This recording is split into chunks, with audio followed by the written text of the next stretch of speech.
Co tam u was, czarnuchy, człowieku? Co tam u was? Co tam u was, małych czarnuchów, człowieku? I'm sorry. What? Did you? I downloaded something. Accident? Yeah. It was supposed to be something totally different. I don't know what that was. I don't know what they said. What are you watching? What is that? Okay, Torrance, that was supposed to be something totally different. I don't know what that was, but now I'm terrified. Now I'm nervous. What did you download? What did you just share over the air?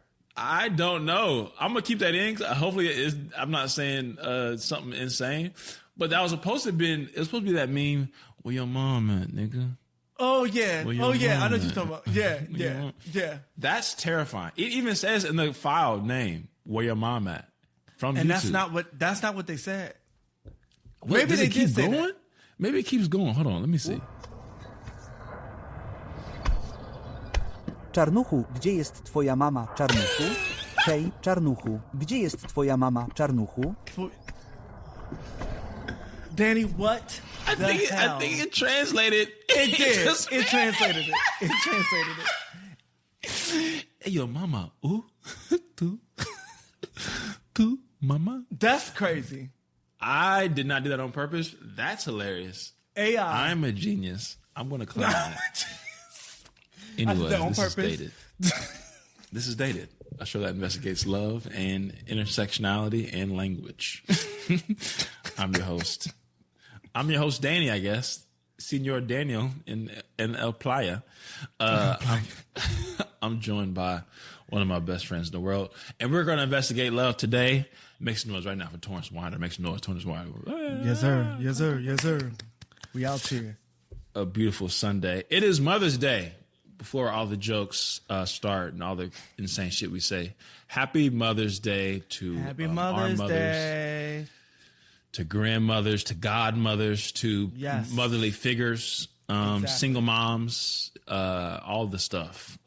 Mother's Day is a special day. I know it's also a hard day for some. So, shout out to mothers. Call your mom today, tomorrow, the next day. Tell her you love her, give her a kiss. And if your mother's not here, know that energy never leaves. It just recreates itself. So if she's not here in the physical form, she's there with you in memories and in spirit, in the lessons that she taught you, all that jazz. Happy Mother's Day. But anyways, let's get to some current event, some ratchetry. Last night, Torrance, I went to the club for the first time in a while. Okay? Ooh, like nighttime club. Yeah. It was first party of the spring. And I want people to understand is that on this podcast, I say things, right, into a microphone. and I need y'all to understand that when I say things, am I telling the truth sometimes? No. Okay? No. But was I telling the truth about being in the streets, having dark liquor, listening to ratchet music? Hell yeah. Absolutely. Hell yeah. If anything, that might be the only truth. Yeah.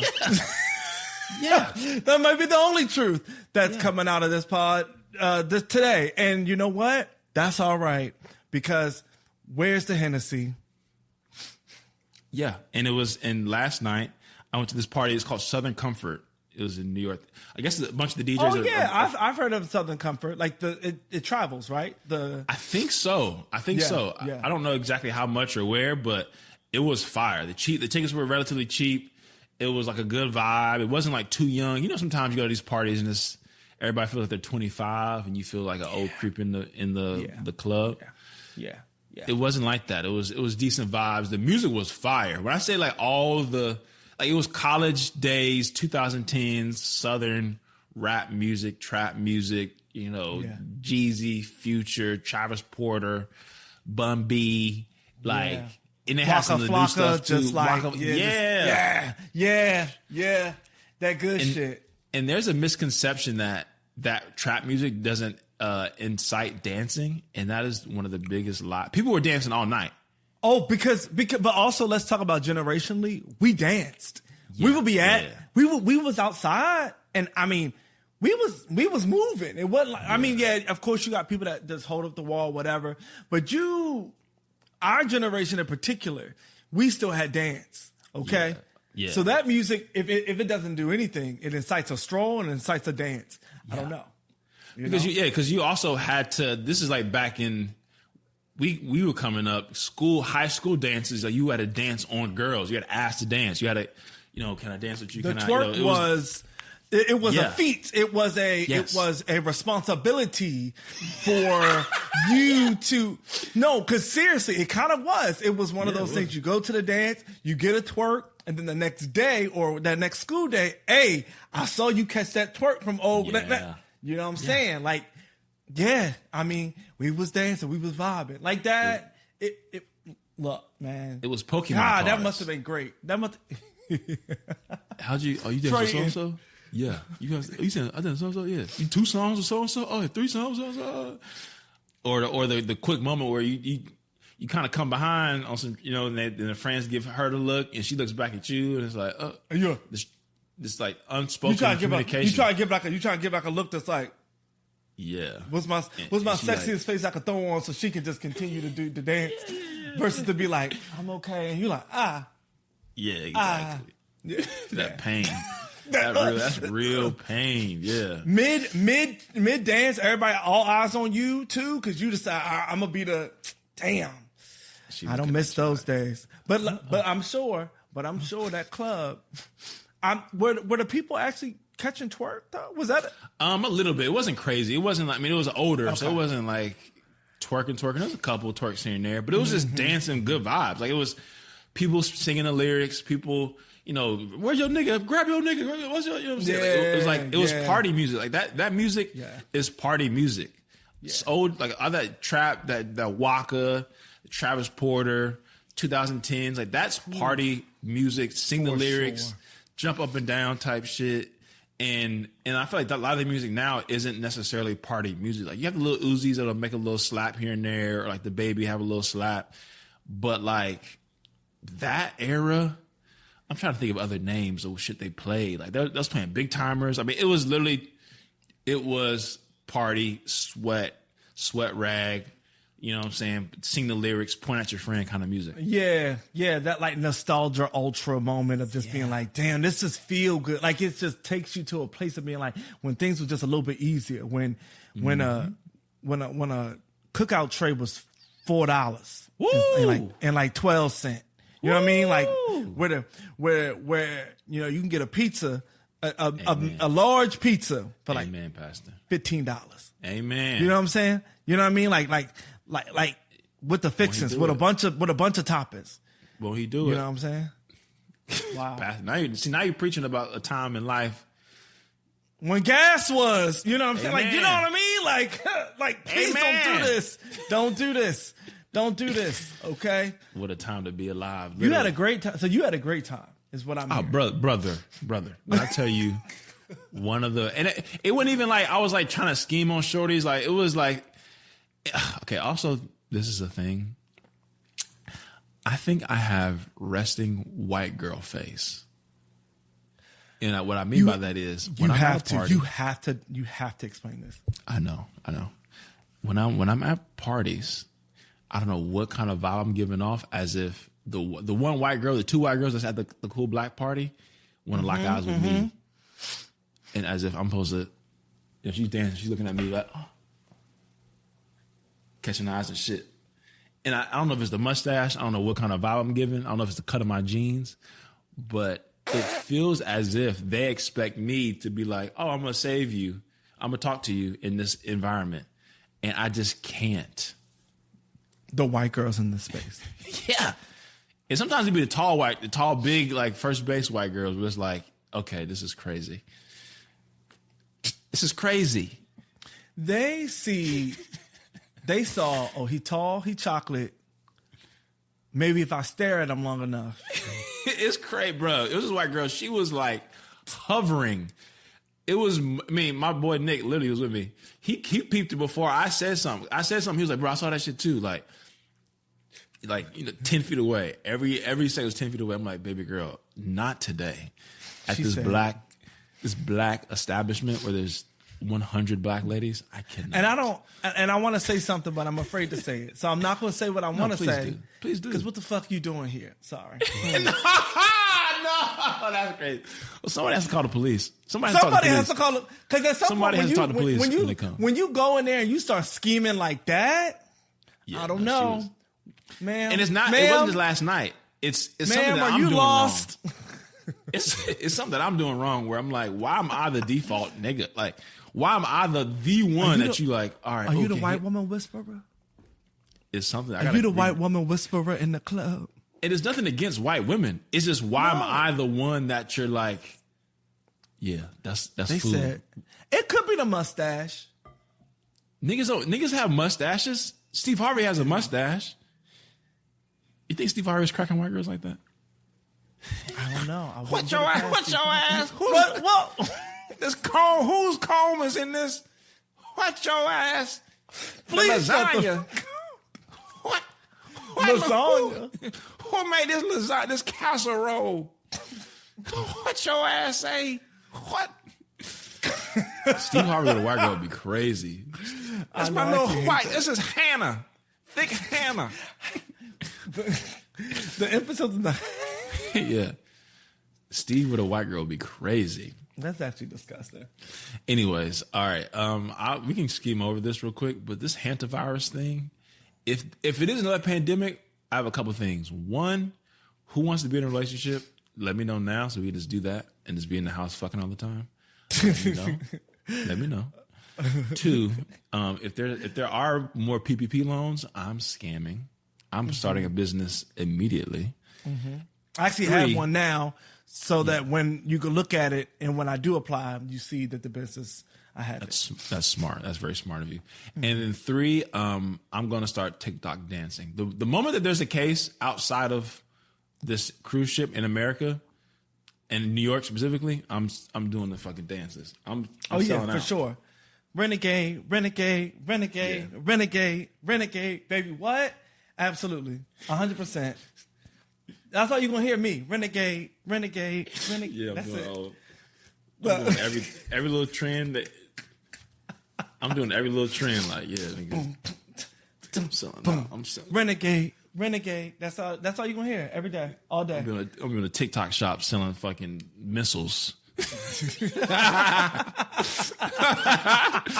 Yeah, have you ever had a beef with somebody that you just had to get rid of? You ever wanted to steal some land? Well, free shipping. Yeah, exactly. This is crazy. This new crazy deal on missiles. Have you ever had enemies where you just want to like displace them? Well, just do it now. And you're gonna be so mad you bought it yesterday because today they're having a crazy sale on it. Yeah, I'm about to be on these missiles, dog. It's terrifying. I mean, whatever. Nothing we can do about it. But if there is another virus, that's going to be crazy. No, I mean, here's the thing. There are some things that I would have done differently, knowing how long the first one lasted. And I'm not saying that I want there to be another, because I am really looking forward to being outside. I'm not going to hold you. Yeah. Okay, outside sounds amazing right now. So that would probably piss me off. But if I had to do it again, I would absolutely be doing the TikTok dancing. Yeah. I would really lean into the social media of it all. The feet, like the feet. What is it? The feet, little pictures? Like OnlyFans or whatever. Yeah. Oh, okay. Throwing those out there, because where you gonna go? Okay, nigga feet. Like you said, doing the nigga feet. That's crazy. Do you know what people? For niggas, for dudes, everyone people like feet regardless. Really? I didn't know that. I thought it was a girl thing. The foot fetish. See, and that's what I'm saying. Like, the fetish community, for the people who really like, it is, being a black, not even just being black, but being queer in general, you learn so much. Yeah, I'm sure. You learn so much about what people are interested in. And I won't get into that because that's crazy. It'll scare some of y'all. But damn, the feet. Oh, yeah. Oh, it's bad. Damn, niggas was dropping the feet off? That's insane. Okay, yeah, for sure. So, the things where people can easily get access to my feet online so that they can start paying me for these things. honestly, I'm not saying I want it to happen because I don't. That would suck. No. But there's nothing that we can do. So I'm getting somebody pregnant. If there's another pandemic, somebody getting pregnant. Okay. Well, good. Them pandemic babies was different. Mine is like not really a lot of responsibility. It's just a photo. You talking about raising a child. I know. So what I'm saying is, them pandemic babies was a little bit different. The strength and the fortitude. They did have a bit more, like the babies was holding their heads up at 3 days old. Like 3 days old, they like holding their own head up, like holding their bottles. So it was different. I think I need to get one just out the way, boom, and then we can just lock in on it. Just a little bit. I don't know. We'll see. The pandemic, that would be crazy if that happens again. And I'm definitely gonna have to get somebody, a live-in girlfriend or something, and a kid just to. A living girlfriend and a kid. Damn. Why not, Torrance? At that point, why not? You got to just do it. In Mexico. I'm going to move in Mexico or something, too. That'd be kind of fly. Ooh, okay. Where cost of living is cheaper. That's where people was going. Me, little abuelitas. Yeah, be chilling, making tacos and cracking little fine shit all the time. That'd be cool. Anyways. And again, but what will also go crazy during the pandemic is, and this is also one of the topics I wanted to talk about. Mm-hmm. Y'all getting a little crazy with this AI. It's getting crazy. Somebody sent me a photo of somebody, like a Instagram of someone, and said, "Oh, look at fine shit." And I was like, "You talking about AI fine shit?" It was an AI person. It wasn't a real person. Yeah, it was bad. And they thought they sent it in earnest. They sent it in earnest to be like, "Oh snap, that's crazy." Have you seen kind of like they in LA kind of vibe, like they in LA. Because they were geotagged to be like, oh, LA. I'm like, this is AI. This is artificial intelligence, and it's catching everybody up. And so I just want to throw out a little PSA. Y'all got to look at multiple videos, multiple photos, multiple things.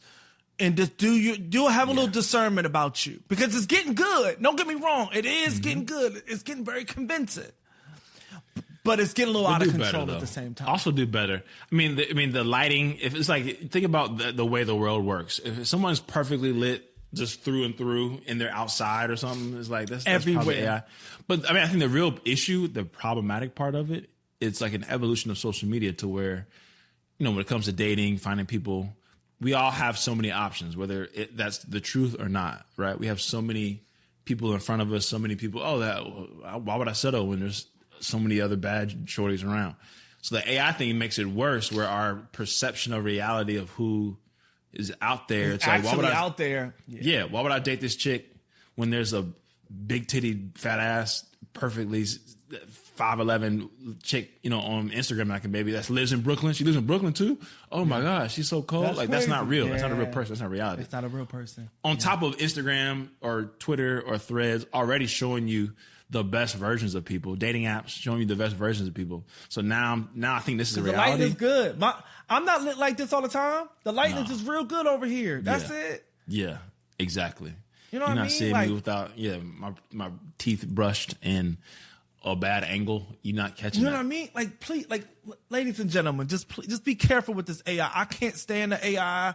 This video, I'm like, oh y'all, please, you got just do a little bit more research. That's all. Just do your due diligence, please. Yeah, the next generation too. That's the scary part. The people that have grown up in the AI thing, where the reality part, because at least there's a little bit of a morality tension there, right, with people of our generation and older. Like, this feels not right. We don't really fuck with this.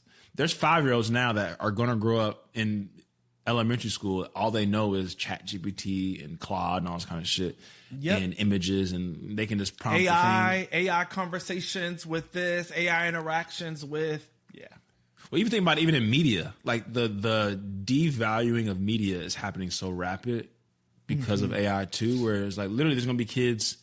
I mean, there's already programs now where you can make a full-blown scene about there's some production companies that have partnered with AI to allow you to say, all right, I want to make a new SpongeBob episode type shit, where it's like SpongeBob, but then it's SpongeBob and he's going to the DMV to get his license, and you can make a whole thing, so then they can go watch it. So then watch the actual SpongeBob. These kids, these young people are gonna be like, why do I care about actual SpongeBob where I can make my own version of SpongeBob? I can make my own. I can do this, and it's on YouTube, and it's here, and it's right available for me right here.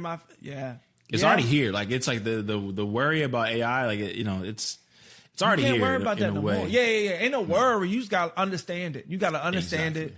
Don't shy away from it, y'all. Don't be too scared. You got to learn it. Because if you don't, you gonna be looking like what was it? iRobot, Will Smith, and iRobot. All them people in iRobot who was sitting there. You know what I mean? Terminator shit. Like, please, y'all, just. It also makes me though. But last thing I've said on the AI thing, it does make me put a premium on finite experiences though, and I think it will continue. Like, for example, live event tickets, like concerts in person, absolutely, are so expensive because of I can get reels and movies and shit all day long. Like movie ticket prices have kind of plateaued a lot. Like it's been like a good movie's been around like $22 for a little while. Like it's been a minute. I will say that no matter what, like you said, depending on when you go, and especially in LA, them tickets they high as hell over here. For they movies like 27, $28. And it's like, and don't go with multiple people. Don't want no concessions. Don't, you know what I mean? Like, then it becomes like, oh, you spending, $100 at the movie. But even think about that though. Cause I went to go see Michael, I think it was a matinee. So I'd only paid, it wasn't, it was Thursday night. I went to Alamo and I paid $22. Okay. But yeah, I've seen them be sometimes, 22, 25. But it's been around that for like a while. Like it's been expensive to go to the movies for a while, right?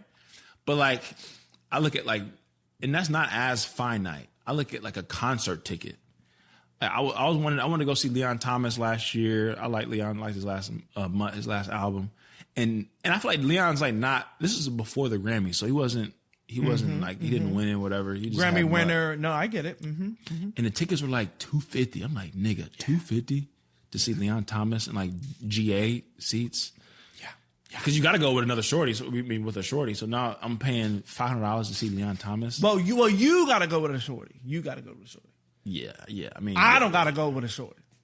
You would go by yourself, Dolo, to a concert like Absolutely. I've gone to multiple concerts by myself. Really? Here's the thing about, music for me is a little bit different. Music is just a little bit different, right? For me personally. I will go, and I'll go to jazz at LACMA, at the museum. I'll go by myself. Okay. And sit and listen to jazz music and just lay out and be chilling and vibing and just like enjoying the space. I love music. Yeah. I could do that all day long by myself. I don't need nobody for that. Now, there are certain things that I like prefer. Like if it's an upbeat sort of experience, like a Beyonce concert, I love to experience that with somebody else, right? If it's, giving a little bit more energy. If it's a party, would love to go with someone else. I don't like going to parties by myself. But when it's just when it's a concert, when I'm focused on the artist and I'm like feeling the vibe, oh yeah, I could do that all day. Just do that all day by myself. I mean, yes, I'll sometimes go to comedy shit by myself, but it's more because I'm like meeting people there. Maybe I know somebody or I'm politicking a little bit, so it's a little different. Mm-hmm. And I'll do movies by myself all the time. That's almost like sometimes preferred to a degree. Like if I like a movie, a comedy. I know I'm looking forward to this. I'm like, I want to sit, watch this, and be like, oh, that was great, and then feel that in that moment. Yeah, that's probably my adult go-to solo date thing. But yeah, sporting events, tickets are crazy. They're out of this ass. They're out of this world. That's going to continue, I think, with all the like AIification of the world and like mass media. Anyways, let's get into today's topics. Got a couple things. We do. I texted you about situationships. I see so much about situationships and dating today. Mm-hmm. All right. In TikTok, my ex situationship, or I wasted my time in a situationship, and the titling of relationships. Mm-hmm. And I guess my big question is, why do we need titles in relationships? What's the importance of titles? My thesis, and I'll let you go after this, is have been in the space, especially post-divorce, of just valuing the sharing of moments with somebody. Like, that has been my biggest MO, is like, are you someone that I want to share moments with? And then we can decide how frequent those moments are. Is this an every other day moment thing? Is it once a week? Is it once a month? And then building from there with no like set agenda. right? Before, you date to kind of marry. It's like, I think most people are, you dating with intention. The goal is for marriage. I feel like for most people, right? I think some people might just want to be in a committed thing or whatever, but I feel like a lot of people, especially in our mid 30s, are like, I want to be married eventually and kind of do the thing. At some point. Yeah. And that's the goal of the thing.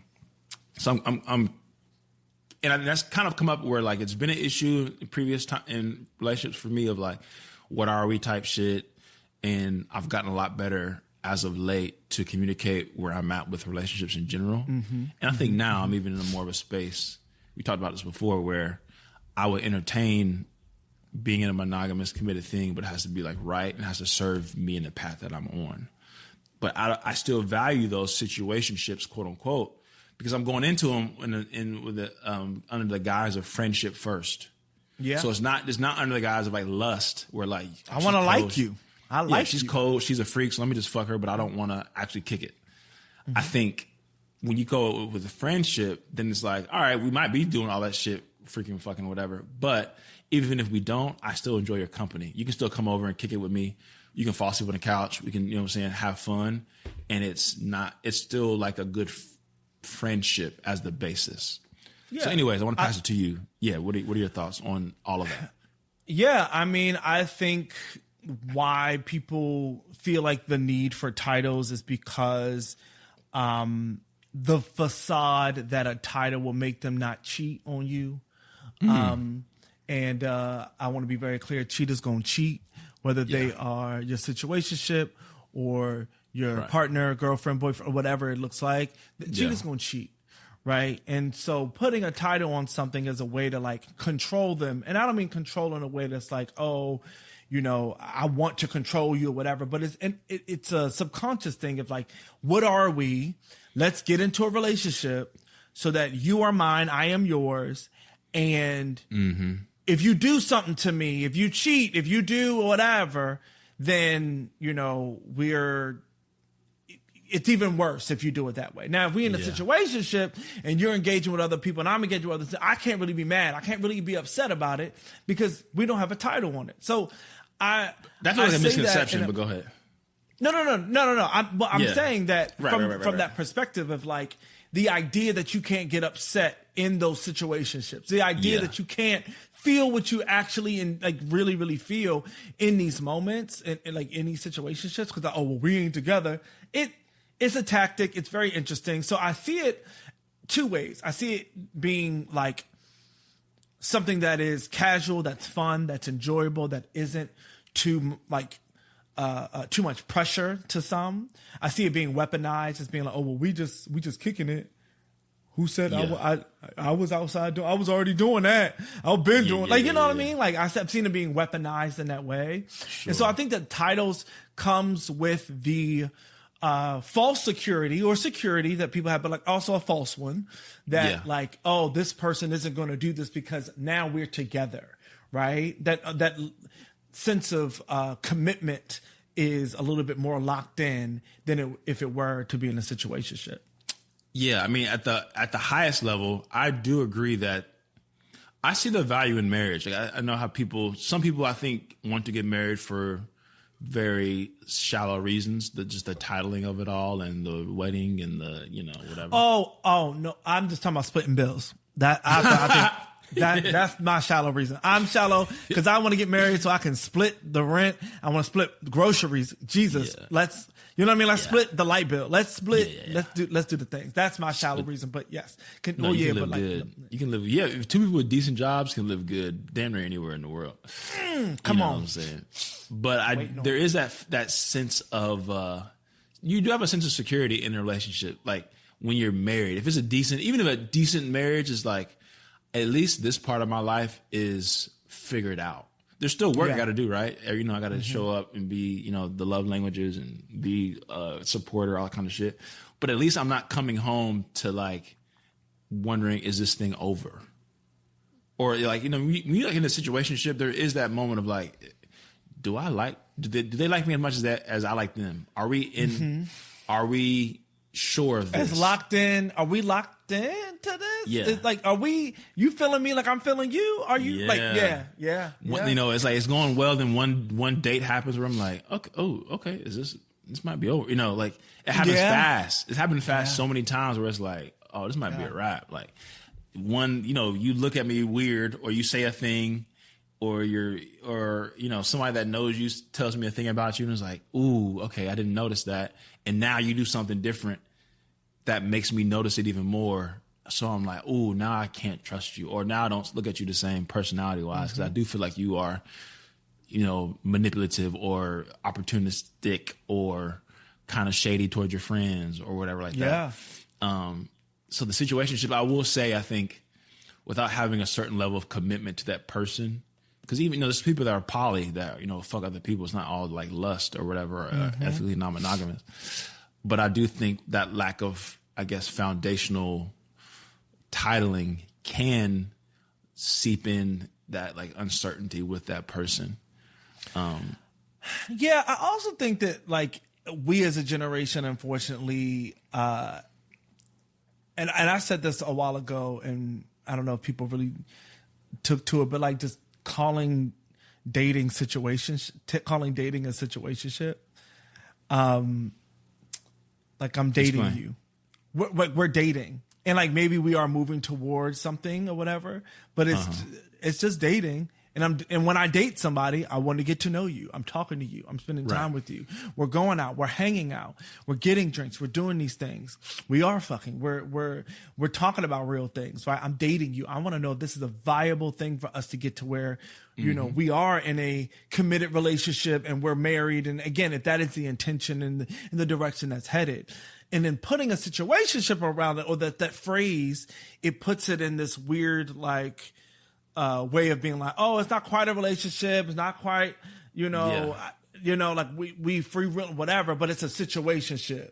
And I'm like, but ain't that just dating somebody? Like OG dating. Right? You know what I mean? Like that's just OG dating. It's like talking to somebody and going out and courting them. That's just dating.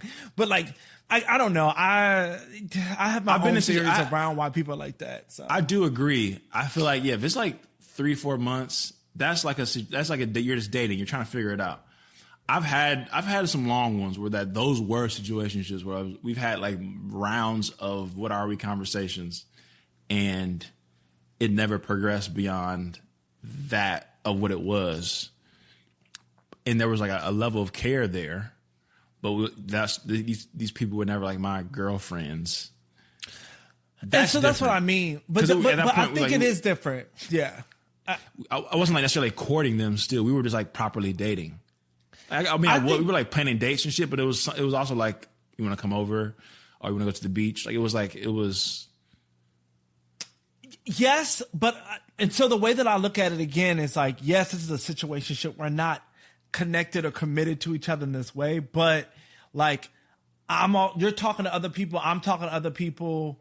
Like I assume that, right? If I have the conversation with somebody, be like, oh, so what are we doing? Oh, we just kicking it. We just hanging out. Cool. Glad that I know that. I'm gonna do my thing. I'm gonna still do our thing because I enjoy our thing. Right. But I'm gonna also do my thing over here too. But I know I can always come back to you in this way. And hopefully we decide that we want to do this thing together. Like, sure. it spins a block and it happens that way. But if I find something else over here, that's somebody who's like, oh no, I want to be with you, then I'm going to be with the person I want to be with, that wants to be with me. Yeah.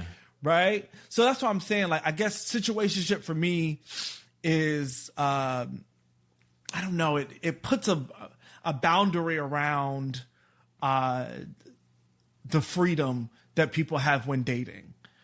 By calling it, putting the ship behind it, putting a situationship behind it, putting a label on it to some degree versus it's just, oh no, we just dating each other. We get to know each other. We're courting. We're doing this for 3 months. And now it's been 9 months of us doing this fun, festive thing. And we ain't going no further. We're not doing nothing else. And I'm not saying that's a bad thing. I just know that when one person is ready for something and the other person is not, then it's not alignment there. And are you willing to wait around for that to happen? Maybe, maybe not. Right. But typically there's emotions involved. Typically there's feelings. Typically there's, like affinity, like real great, strong connection that somebody doesn't have the capacity to deal with. It is not saying they're bad people, right? But just like, I'm busy. I got life happening. My world is like things that all these things are factors in why the situationship that looks so good and we have such a great time together hasn't moved past this place to the next stage. Yeah. Also, it's like, to me, it's like, why hasn't it progressed is also big for me. Like for me, the biggest reasons, and it kind of holds true today, is like, but early being single was just pure transitional, just got married. I don't have the desire to be somebody's boyfriend, right? At first. And then it goes from that to, all right, I don't know if I'm ready yet type shit. Like I'm kind of open, but I'm not, I don't know. Like I have to like go through life to see if I'm ready. Like, cause any kind of grieving process, it's like levels of grief and like recovery and emotional recovery that you got to go through. So it's like, I don't know. And then you kind of go and I'm not ready, whatever. And then now it's like in alignment with what I'm doing with my life, and I'm so like gung ho and trying to get to a certain point that like most people I think aren't even like down with that. And so it's like, for me, knowing that I can only give so much emotionally to a thing or people, or I only have so much equity to share. Yeah. That I think that can also be like, well, we really can't progress because I don't want to go to your fucking mom's, uncle, your mom's cousin's birthday party or your nephew's second, whatever thing. I don't want to meet the family. I don't want to meet your family. I don't want to meet. You know what I'm saying? Like I just don't. Just stop. Just like I know. I don't. No, I don't want to fucking meet him. No, I don't want to meet. I don't want to fucking go to somebody's quinceañera. Whatever. I just don't. I don't want to see anybody's fucking quinceañera. No, I got the time. Who has the time?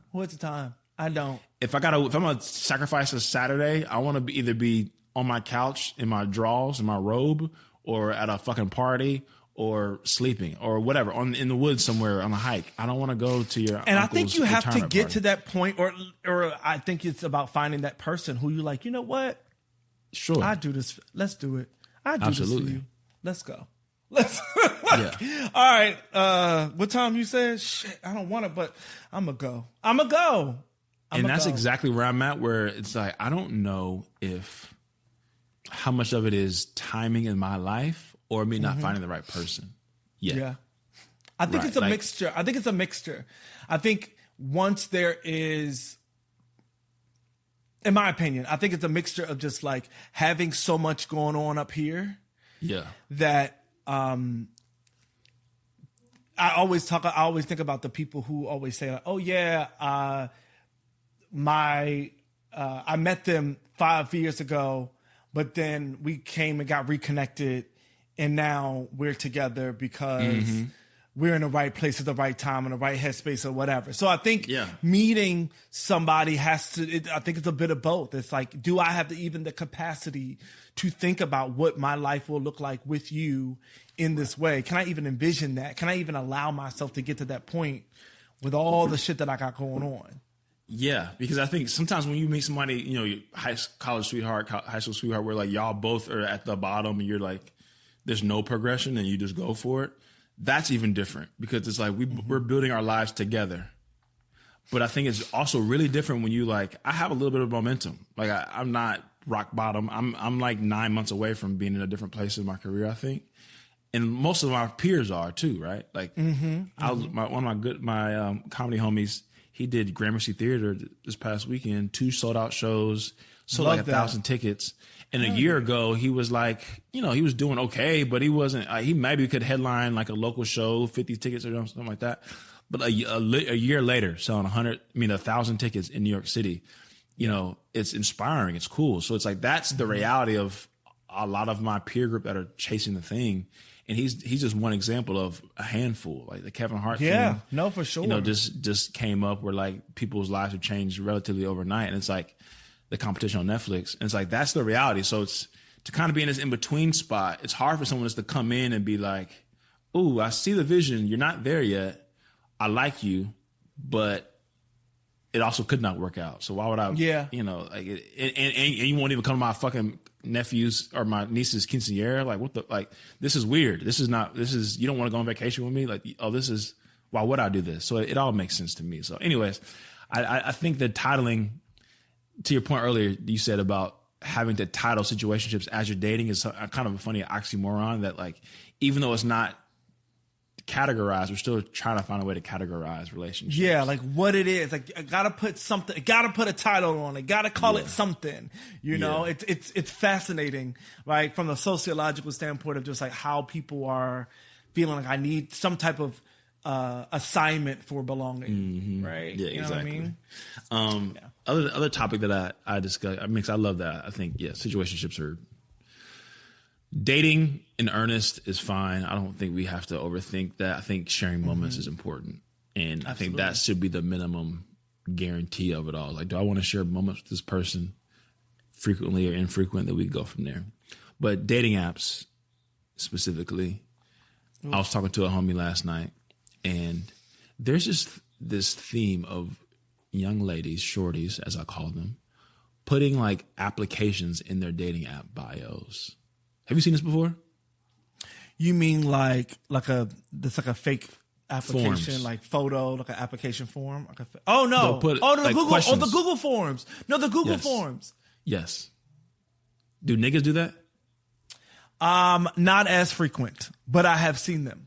I've seen them. I've seen them tens of times where shorties, if you're listening, shorties will put, I will not swipe right, or like, don't ask me, whatever the prompt is, like, don't go out with me if you don't fill out this form. And I've never clicked on it because I'm not a loser. But my homie was telling me it's like a questionnaire about your takes on certain things, or this and that and a third, or what you want to do. Yeah. It's like, it's this report card of sorts. Sounds like a business partner to me. Yeah. This is somebody that I haven't even met before. You're asking me as a stranger, someone that you haven't met before, to fill out a worksheet just to talk to you is crazy. And I think it's the wrong way to look at dating, especially when you consider if you're trying to attract a certain kind of person. I think regular to do cool niggas won't even entertain that. So you're already self-selecting who's coming into your funnel of people. You're self-selecting weirdos. Because only a fucking weirdo or weird-ass nigga is going to be like, ooh, okay, let me spend 15 minutes and fill out this questionnaire about this stranger. Are you fucking, like, whatever, I was going to say something insane. But I just think I don't have to chase anybody around town in the world ever. So it feels like a weird gesture to start our relationship off with me filling out a fucking worksheet to meet you. Yeah, it doesn't make sense. This is not a job. If it is a job, I don't want it. Yeah. You know what I mean? Like, if this is, because dating, again, there should be ease to it. There should be, something, there should be some fun. There's always going to be some ups and downs, of course, But if you're already starting out with a questionnaire, crazy. That's absurd. You don't know, and again, like you said, the people that are filling it out are y'all weirdos. Y'all slow. I don't know if I would. No, I don't think there's a person in this planet. I don't care who the fuck, that would be like, oh yeah, you got to fill this out in order to talk to me. Right. Imagine, right. We at a bar and she's like, in person, how's like, oh, here you go. Hey, like passing, like. I'm gonna send you a link, and then we can maybe see if we can talk. Or even having a worksheet and being like at the bar and being like, oh, here you go. Oh, you want to talk to me? Here you go. That's crazy. Have you lost it all? But again, people be filling them out, and they're finding those stupid people that be filling them out, and then they're wondering why their experiences are so stupid. It only lasts for, It's a weird self-selecting process of like. You complaining about dating or burnt from dating, say even that. And I get it. A lot of the stories I hear, you niggas are weird and you niggas need help. And that's why we're here. But I also will say whatever I want to say on that questionnaire. I can say whatever I want to say. Right. I can literally go to ChatGPT and say, hey, tell me the best things to say based on this stupid ass questionnaire. And they're going to tell me some amazing things to write on that thing. And they're going to come in there and Y'all playing a dangerous game. Y'all playing a stupid game. Because at least when you're talking to somebody, you can gauge them. You can figure out who they are. You can have a conversation and be like, oh, you've lost. It's timed. I can spend 30, 40 minutes. Like, let me craft the perfect response. If I ask you the last time you got tested, it's like, you can't. I can tell if you bullshitting. Exactly. You know what I'm saying? Exactly. How do you feel about Megan Thee Stallion? You know what I'm saying? Like those questions. You know, somebody said that was a good litmus test about men, and Kevin on stage said that, and I said, you know what? That was pretty good. I'm not gonna. No, we'll talk about. We can talk. It is. Anyways, so that's just my advice, unsolicited advice for the young ladies, beautiful ladies out there. Don't fucking do that. If you're gonna date, put yourself out there in earnest. Because this is also another random story. Now we can move on after this. I'm pretty much anti-dating apps at this point. I barely check them, whatever. I'm only on Hinge, and I barely check it as is, and I'm kind of like not even taking it serious. But I haven't been on a Hinge date in months, I don't think. But I was supposed to go on a date last week with this young lady, and she was being kind of mysterious about her job, which is like, I get it, but I don't give a fuck what job you have. I think it was a good job. I think it said like, I was like, what does that mean? Yeah, it said like medicine, so she could have been a doctor. Who knows? Okay. I don't know. Okay. But who gives a fuck? I don't care, dog. And then we set a time. She said she saw me out and about somewhere. I was like, okay, this is crazy. You didn't say hello, but I didn't see her either. I mean, I probably would have stood on her if I saw her. But I'm saying you didn't say, oh hey, like if you oh wait, no, this is before. I'm sorry. So when I liked her, the first thing she said was, "Were you at so and so bar so and so day ago? I think I saw you." And I was like, "Yeah," but I didn't see her at the bar. Okay. So boom, we chatting. So we set a date.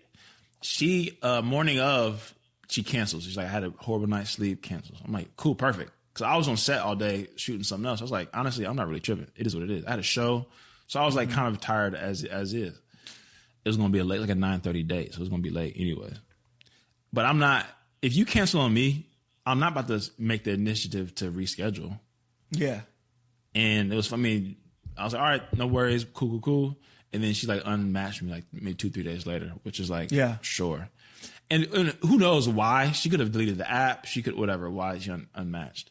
But my brain kind of was like, this is interesting because I feel like in her brain she probably could have been like, well, this dude didn't try to make plans again to rekindle the thing. And I feel like as a guy who's like very busy and like on his focused, I already was going to have like, I'm just not chasing anybody around the world to hang out with me, period. 1,000%. She probably, and again, you don't want to be in community with anybody that's like, oh, hey, it's his responsibility to do this. It's his responsibility to do this and to be responsible for something that I canceled, something that I said I can't, or I'm unavailable or whatever. Oh, let's try this day. Like not having an alternative will always be the end for me. Like not saying, oh yeah, sorry. Oh, I'm actually busy. Okay, cool. Let me know. I'm big on let me know because granted, she could have easily been like, actually, I don't want to go on a date with this nigga and decided to unmatch me 2 days later. Who knows? You know what I'm saying? And that's fine too. All that's beautiful. All that's fine. But again, it's kind of like when you don't have any clarity or any conversation, it's kind of left up to your own devices of being like, well, maybe it was this, maybe it was that. So I don't think any of those things, you know, these are all obviously just weird speculations of it all.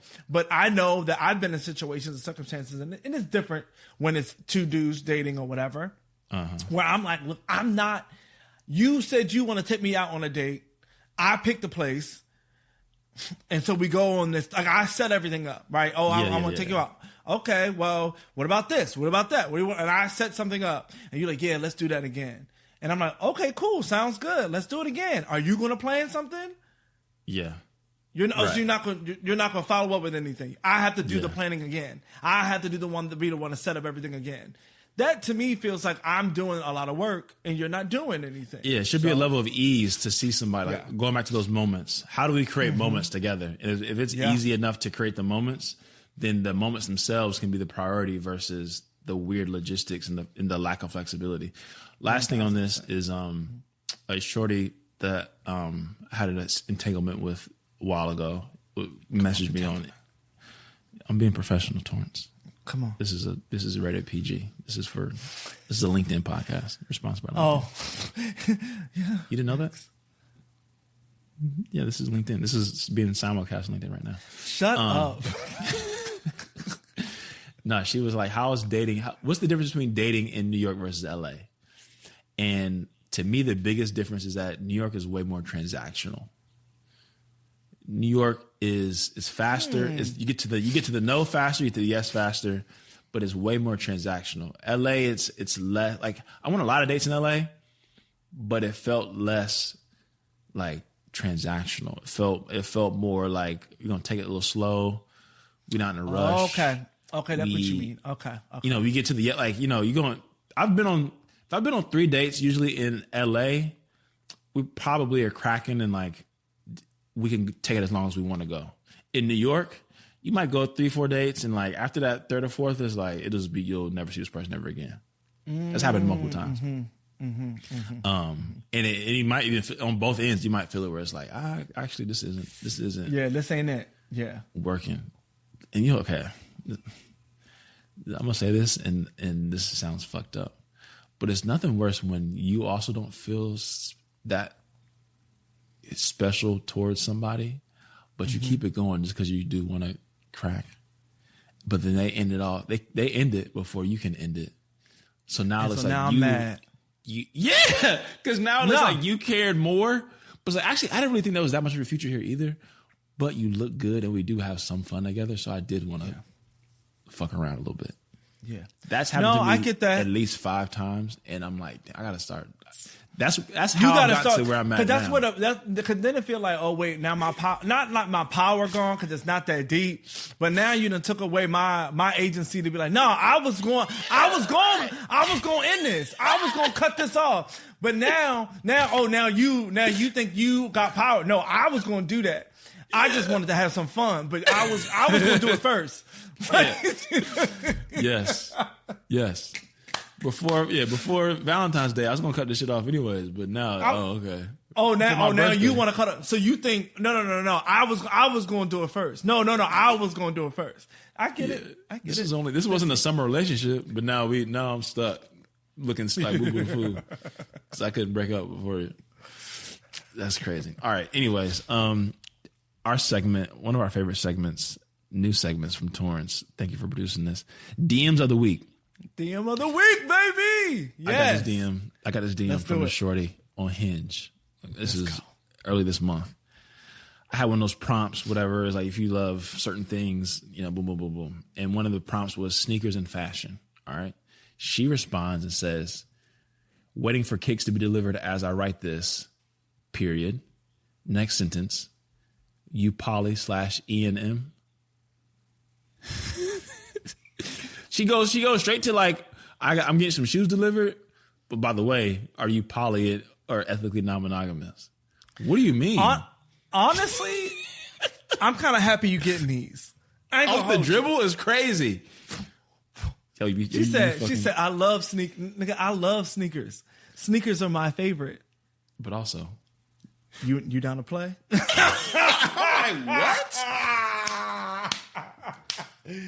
I love it.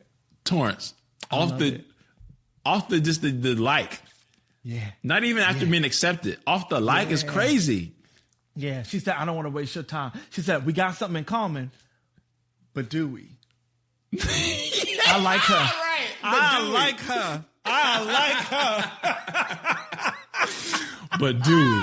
No, we don't. We have nothing in common. I did not respond. No, ma'am. Nah, not off the mid. Not off the mid. Not right now. Not right now. I'm sorry. Oh, I'm so sorry. That's funny. Oh no, not right now.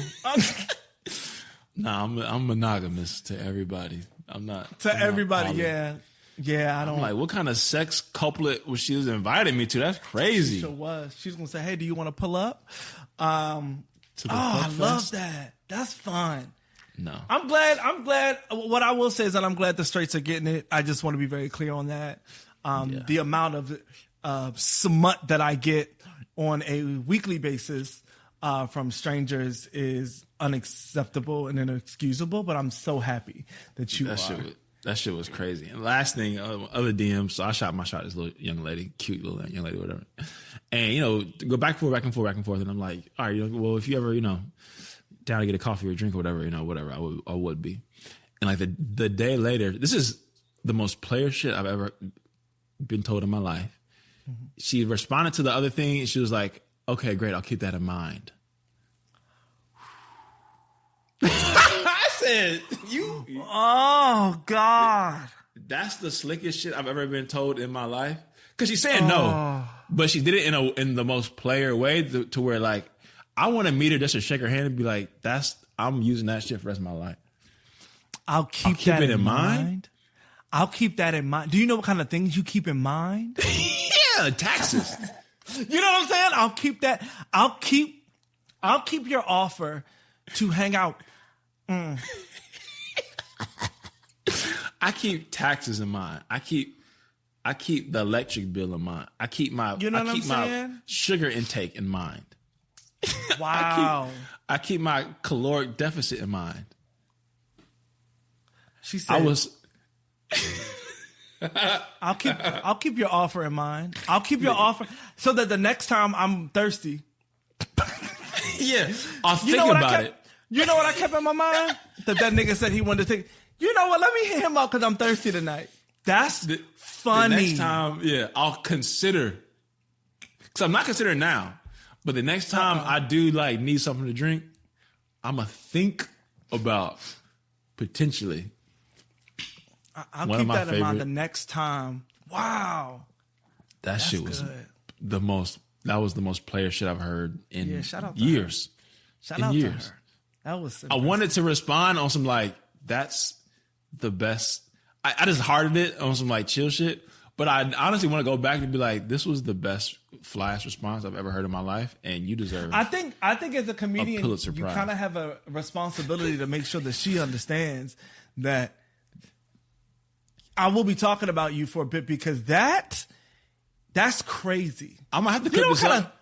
She follows me, so I might have to clip this up and DM her like, "Yo, I'm gonna make this clip." 'Cause I don't really do that specific of dating content. But that was player in a way that was you deserve. So badass. I just want to be at this point. I just want to be her homeboy now because now I'm like, that's it. You're in a certain kind of bag. Kick it with you. Like, yeah, you fun. I like that. I'll keep that in mind, nigga. What? Oh, that's crazy. That's fun. Player. That's player of the year award. Yeah. You get a round of applause for that. Because we're never going to meet you. But the fact that you didn't say no, but obviously didn't say yes. Obviously did not say you deserve a fucking Mark Twain award for literature. A Pulitzer. Yeah. Are you fucking kidding me? Anyways, all right. Every episode though, we have to have our dated segment. Torrance gets stories, questions, concerns from our listeners. Torrance, do we have a story for our people today? We do indeed. So this one reads, so I dated someone who believed arguing meant the relationship was failing. Anytime I tried to talk through an issue, he'd shut down and say, I don't do toxic things. He thought love should always be easy and calm. And if it wasn't, that meant we weren't meant to be. Meanwhile, I'm like, we're adults. We got to talk shit out, right? Is this relationship doomed because he refuses to talk about any problems? What do you think? Yes. Yeah, I think so. Okay, yeah. I think the consistency is, I mean, to me, it's very simple of just like, you're combining two different people together. There are going to be issues. There's going to be miscommunication. People are going to take things the wrong way. And if I can't tell you, hey, you said that thing and it made me feel this way. Is that what you meant? And you say, oh, no, that's not what I meant. I meant this. Oh, okay, cool. We're moving on. Next time, also, when you say that, it reminds me of this. So like, let's try not to do that. Or like, can you please, like, being able to have that real dialogue with your partner, I think is healthy and necessary so that there is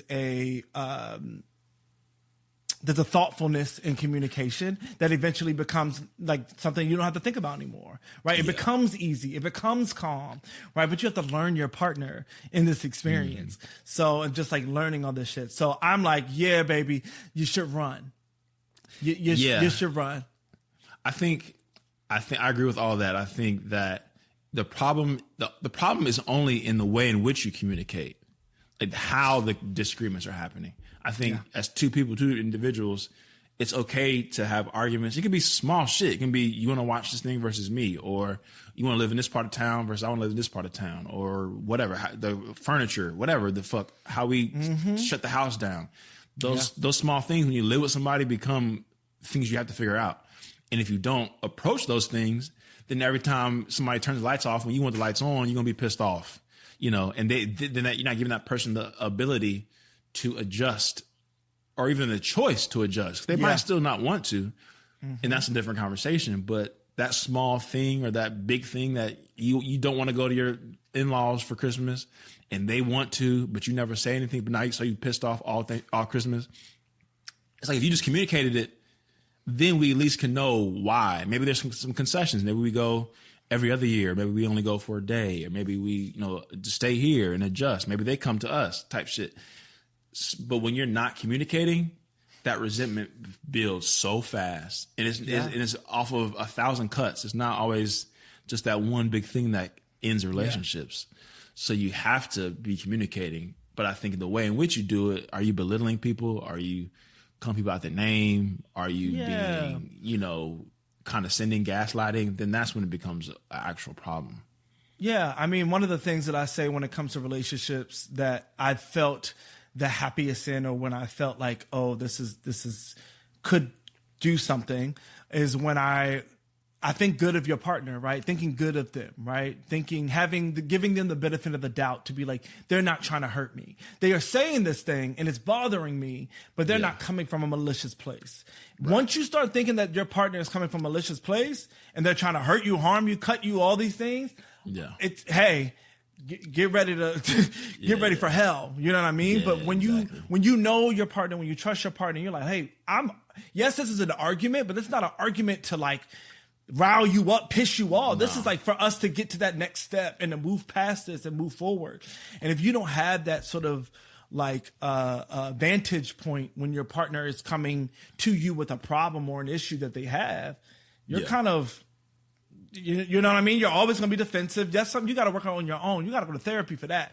You got to talk to somebody about that. That ain't got nothing to do with me. I'm coming to you as your partner, trying to talk these things out. And it's important. It's necessary. Like, you have to talk about these kind of things. It sucks. Nobody wants to. Let's be very clear. No one is like, well, let me rephrase that. No one healthy and like wants to have a great relationship wants to. There are people who want to argue, who that is what their version of relationships look like. But if you are somebody who is like, nah, I don't. Like, I want to have a good time. I enjoy this. When I do have to argue, we do have to have these type of serious talks. This kind of is annoying, and it's just something to get past and through. Hopefully you can get past it. But nobody who's healthy in a relationship wants this. So if I don't want it and you don't want it, let's just do this thing, get past it so we can move on and be happy again. You're making it bigger than what it needs to be. There's nothing better than having like a tough conversation with someone you're in a relationship with and getting over it. Like that, the level of like closeness of like, okay, so we know where we stand. Now let's get something to eat, or come over, or like whatever, whatever. That's the best. That's when you like, all right. Cause it happens with friendships too, right? Like there's tough times with friendships where you have a moment of like, what the fuck are you doing, or whatever. And I think those are the best kinds of friendships, where there's moments where you don't fully agree, or you kind of like, you tripping or whatever, just a little bit of tension, and then you let it kind of do what it's supposed to do. You address it or whatever, and then it's like, all right, you still my nigga, I love you. And I think it all relates also into like romantic relationships. So yeah, argue, nigga. If you got something to say that shit. I think there's a fine line between someone who's never content, then that's a whole different conversation. Because there's some people that complain about every motherfucking thing. Oh, why are we going here to eat? Or why is the forks too cold? And why is the AC hot? And why? Are you sure you want to fucking you live in this neighborhood? This neighborhood don't have enough trees. Or why the fuck those people are fucking annoying. That just hates that hates living. I call that. Yeah, your friends, all your friends are weird. Yeah, all your friends are fucking annoying. It's like, or no, you don't you're the have problem. friends, or you don't have friends. Yeah. Spooky ookie. Yikes. Yeah. Last thing on Friends. If you listen to this podcast still, you're a freak. Last night at this party, every episode I wait till the last 2 minutes to get some of my disgusting thoughts out. There's a girl. She looked good. All right, at the party, she looked good, and I was really truly contemplating sliding on her, but she was by far the best looking out of the group, and that is the only reason I didn't step to her. Like by far, like her friends weren't like ugly. Don't get me wrong, but they weren't baddies. And I was like, something's going on. Somebody cooked here, and I don't know what they cooked. I don't feel comfortable approaching this young lady because it's something. And once again, these might be her fucking coworkers. They might be her roommates. I don't fucking know. But Torrance, you said you too fond to be hanging out. Yeah, I did. You say too that. fond. That's what you said. You said you too fond to be hanging out with them, and I don't trust it. That something is afoot. Yeah. Something's not right here. Something mischievous is afoot because you too damn fine. Is that not a thing out. that you've thought about before? Of like, hold on, something's going wrong. Something's going on here. Like, when I say like say she's an 8. No, I don't get people. That's too mean. They were not. Because sometimes it's different flavors of like, oh, she's different, but she probably bags in her lane, right? There's different kind, similar for niggas, right? There's you like athletes, or sometimes what like I will little say that, wiry, what I will say weird that is indie this. punk rock nigga. I'm not everybody's bag. That's very true, right? And I'm not right, but what I see, and this is going to also sound bad. I don't know. Maybe y'all should stop listening. Like you should stop right now. I think that you have probably. If I think that everybody in your posse is ugly and you fine as hell, I think that you are probably a really nice person at heart a little bit because you don't mind how ugly they look. And that matters to me. See, exactly. I'm not I'm more shallow than she is. Or they are. I'm more shallow than you are. So you probably got an amazing heart and I want to get to know you. But there's something there psychologically.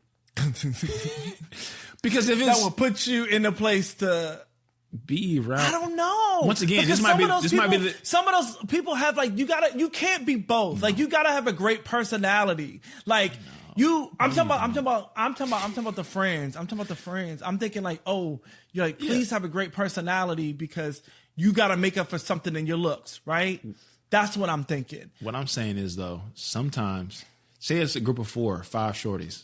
All right, it's gonna be or guys. There's gonna be one that's the leader, the best looking one, right? And there might be 1 or 2 is like, okay, they might have personality, but they might not be as physically attractive conventionally. And then there might be one that's like cute in her own way, right? Like it might be me, I'm a type, and then there's Kyle's a type, a little petite nigga type. There's a white boy that's alt type. Well, I mean, yeah, whatever. There's a fat nigga that got swag. He dresses nice, but he's big. It's all different kinds of niggas. So if it's me and like 3 other Poindexter looking weirdo animated niggas with, whatever, SpongeBob t-shirts on and dirty sneakers, I'm sure Shorty would be like, what the fuck is wrong with Danny? That's weird. Are you saying that that's how bad they looked? They weren't hideous. Don't get me wrong. Okay. And this sounds really mean, but they just weren't, once again, size aside, it doesn't even matter. If they were like cute, oh, she's cute, in a different size, shape, whatever color, that would have been a different thing. They just weren't baddies in their own right. It had really nothing to do with size. Like I said, a thick little round girl, I don't mind at all. It had nothing to do with size. It was like their overall bags that made me question her. And again, everybody, I do want to preface that Danny is speaking from his vantage point of these women, not saying that they are bad looking in general, because everybody has a person.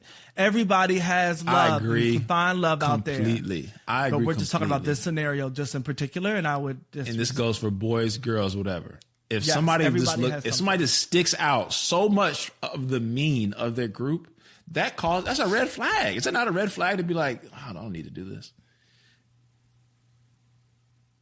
Have you? Let me ask you this. The last question. Have you ever hung out with a group of really ugly niggas before? Not necessarily. Exactly. No, then shut the fuck up. I don't. Well, then you're proving my point. But I don't look at. Well, no. Okay. You're gonna lie in front of the people. You've never. I'm not lying. I'm not lying. You've never hung out with a group of 3 to 4. Like, these niggas is kind of ugly a little bit. Ever. I've never felt that way about any of my friends where I said, these are the ugly niggas that I'm hanging with. I do. And my friends, y'all niggas, what y'all niggas got? What clothes y'all putting on around me? Fuck, nigga. You got weird clothes. What does that mean about... Okay. I don't hang out with... Because even me, right? I have different groups. I have, in college especially, I have my alpha friends. We got different sets. Yeah. Students, I got different groups of people. Yeah. And then I had athlete friends. So we look very different. I'm still might be the tallest nigga, but I might not be the most athletic in shape nigga with my football friends. And, I might not be the most studious nigga with my alpha friends. So there's different groups of niggas, but I would say neither of those groups of niggas are weird looking guys. Same, right? That's what I'm saying. Like that's what I'm saying. I don't hang out with weird looking people in my opinion. You're proving my point though. You're proving my point. Okay. If you did, if you pulled up with a gaggle of weirdos, then it would be a conversation like, who are you? What's wrong with you? I get it. I get that. Everybody's beautiful in their own right. Yeah, I hope everyone ended this when I said to. I really hope so. Like I said, if you're listening to this point, you're a sick fuck. And I'm going to reserve this part of the podcast for just some really ridiculous takes, I guess. This has been Dated, a show that investigates love. If you're in New York, come to my live show. May 28th at Bushwick Comedy Club. We'd love to see you there. Thank y'all so much for listening. Until next time. Peace.